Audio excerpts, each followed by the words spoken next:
Lors de la première séance de préparation pour l'oral du DNB, nous vous avons distribué un dossier qu'il faudra vraiment bien garder tout au long de votre préparation pour l'oral qui aura lieu le mercredi 16 juin.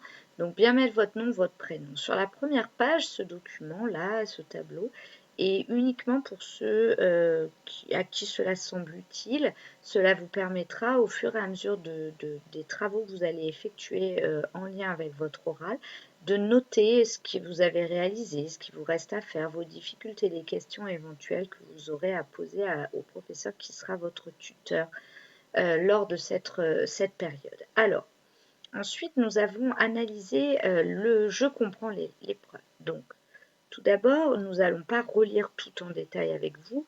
L'idée est que vous lisiez vous-même, mettez au fluo les choses qui vous paraissent importantes. Par contre, on va insister sur quelques points. Tout d'abord, la passation. La passation peut avoir lieu seule ou en groupe de 2 ou 3 élèves.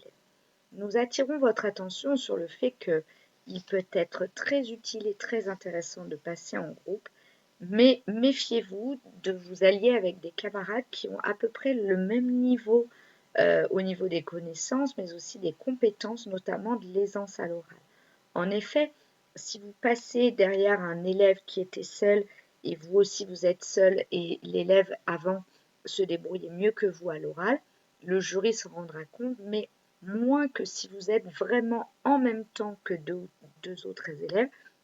Et s'il y a une différence de niveau d'aisance à l'oral entre les membres du groupe, cela sera encore plus criant et donc peut-être sanctionné encore davantage par le jury.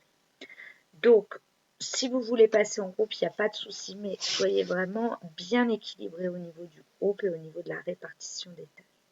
Ensuite, une partie est possible en langue étrangère. Attention, beaucoup d'élèves pensent que juste de lire leur nom, prénom et de donner le titre du sujet suffit à parler en langue étrangère. Pas du tout. Lorsque vous passez seul, l'oral dure 5 minutes et il faut passer 1 à 2 minutes en langue étrangère. Donc vous voyez que c'est quand même c'est un tiers du temps. Donc c'est vraiment très important. De la même manière, si vous passez à 2 ou 3, votre présentation va devoir durer 10 minutes et donc le passage à l'oral en langue étrangère devra durer 3 à 4 minutes, donc à nouveau un tiers du temps. Donc il faut qu'il y ait au moins la diapo de présentation si vous le souhaitez, du groupe ou de vous-même si vous êtes seul, mais aussi une autre diapositive. Il faut vraiment que ce soit quand même quelque chose de conséquent. Donc, nous insistons aussi sur la nécessité et l'importance de, de rajouter des expériences personnelles qui permettra d'enrichir votre exposé oral. Alors, ensuite, nous sommes passés, donc, c'est le mercredi 16 juin, j'ai fait une erreur. Nous sommes ensuite passés à l'analyse des compétences évaluées et les critères de réussite. Donc, c'est très important, les élèves, de prendre connaissance des compétences qui vont être évaluées, aussi bien dans la maîtrise de l'expression orale que dans la maîtrise du sujet présenté. Nous allons y revenir dans la séance 2 ou 3 afin que vous fassiez un premier état des lieux du niveau de maîtrise dans lequel vous vous situez et d'essayer de trouver des solutions, bien entendu épaulées par vos professeurs, pour progresser en termes de niveau de maîtrise. Donc, bien analyser les compétences évaluées et vous verrez que la totalité a déjà été travaillée lors de différents travaux d'oraux au sein des matières. Voilà, donc le bonus en langue étrangère, donc on vous rappelle le temps ici qui est important à bien connaître et à bien respecter. Et vous voyez que c'est un bonus, c'est-à-dire qu'il vous rajoutera des points supplémentaires si toutefois vous arrivez à parler suffisamment pour avoir une maîtrise même fragile. Cela vous rajoute 2 points.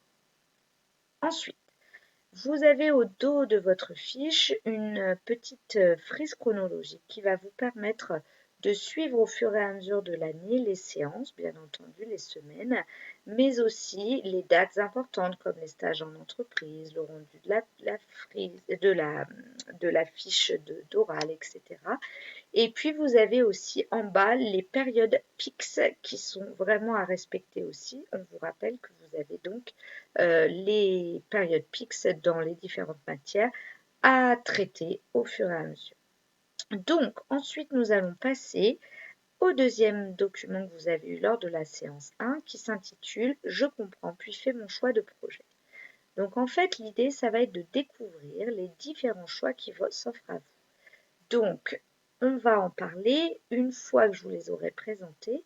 L'idée est de prendre tous les mots qui sont situés ici et de les placer dans les bonnes colonnes en sachant que chaque mot ou groupe de mots peut être utilisé bien entendu plusieurs fois. Ensuite, n'hésitez pas à rajouter des choses qui vous sont plus personnelles. Cela ne fera qu'enrichir votre projet. Alors, donc, quels sont les différents projets qui s'offrent à vous? Tout d'abord, les 2 premiers EPI ont été réalisés en 5e. L'ascension du monde mondial avec le sport, les mathématiques et la SVT, bien entendu. Et puis, votre carnet de voyage que vous avez réalisé dans le pays quand l'Orient rencontre l'Occident qui mêlait à nouveau plusieurs disciplines. Ensuite, l'année dernière, malheureusement, avec le confinement, votre projet n'a pas toujours été abouti et surtout, vous n'avez pas présenté votre travail à l'oral, mais beaucoup d'élèves avaient déjà grandement avancé leur diaporama de présentation sur le thème « Que s'est-il passé au XIXe siècle ?» Ensuite, s'offre à vous 4 parcours. Le parcours artistique et culturel Histoire des arts, le parcours citoyen, le parcours avenir et le parcours santé. Un parcours attire peut-être votre attention, c'est le parcours libre. Donc, ce parcours libre est quelque chose de peut-être plus personnel et qui fait appel, qui est difficilement, on va dire, plaçable dans une seule colonne. Ça peut être un parcours qui fait appel à plusieurs autres parcours, voire même avec un petit peu de notions que vous avez vues en EPI. Donc le parcours libre est un petit peu plus personnel, il peut s'appuyer aussi sur des choses personnelles que vous avez réalisées en dehors du collège, mais il doit toujours y avoir quand même un lien avec ce que vous avez réalisé au sein du collège. D'accord? Donc par exemple, si vous êtes aide-entraîneur dans un club sportif, vous voyez que cela pourrait tout à fait aller avec parcours citoyen et puis parcours artistique et culturel, puisque le sport peut en faire partie, voire même le parcours santé, peut-être même le parcours avenir si vous souhaitez être entraîneur plus tard. Donc vous voyez, le fait d'être aide-entraîneur peut finalement être en lien avec différents parcours. Mais c'est quelque chose de plus personnel, donc vous pouvez le placer dans parcours libre. Si vous n'avez pas d'idée, bien entendu, n'hésitez pas à rester dans les parcours plus classiques. Alors, une fois que vous aurez placé tous les mots qui sont ici, si vous n'y arrivez pas, vous pouvez bien entendu faire appel au corrigé qui est sur le Padlet. Et bien, une fois que vous aurez réalisé ça, n'hésitez pas à compléter avec d'autres mots-clés qui vous semblent importants et qui sont plus personnels. D'accord? Ensuite, dans la ligne choix, ici, qui est ici, vous allez cocher le projet, enfin le domaine qui vous paraît le plus adapté à ce que vous avez envie de présenter. Donc si vous vous sentez plus à l'aise dans le pays quand l'Orient rencontre l'Occident, vous pouvez mettre une croix. Si vous vous sentez à l'aise dans plusieurs domaines, n'hésitez pas pour l'instant, puisque c'est une première idée, à cocher plusieurs cases. Vous affinerez votre projet et votre choix ultérieurement.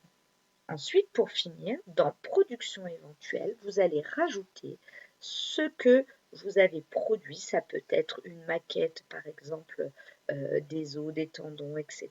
dans le pays autour de l'ascension du monde mondial. Ça peut être votre diaporama dans Que s'est-il passé au XIXe siècle ou bien, par exemple, votre carnet de voyage dans Quand l'Orient rencontre l'Occident. Voilà, une fois que vous avez réalisé ça, n'hésitez pas à bien réfléchir à tout ce qui est...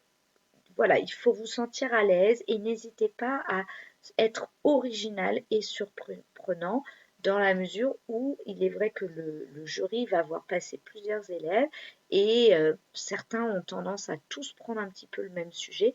Donc quand quelqu'un se démarque de par son originalité, de sa manière de présenter, de ses productions, de l'enrichissement personnel et de son esprit critique, eh bien il est vrai que le jury est d'autant plus attentif à votre présentation.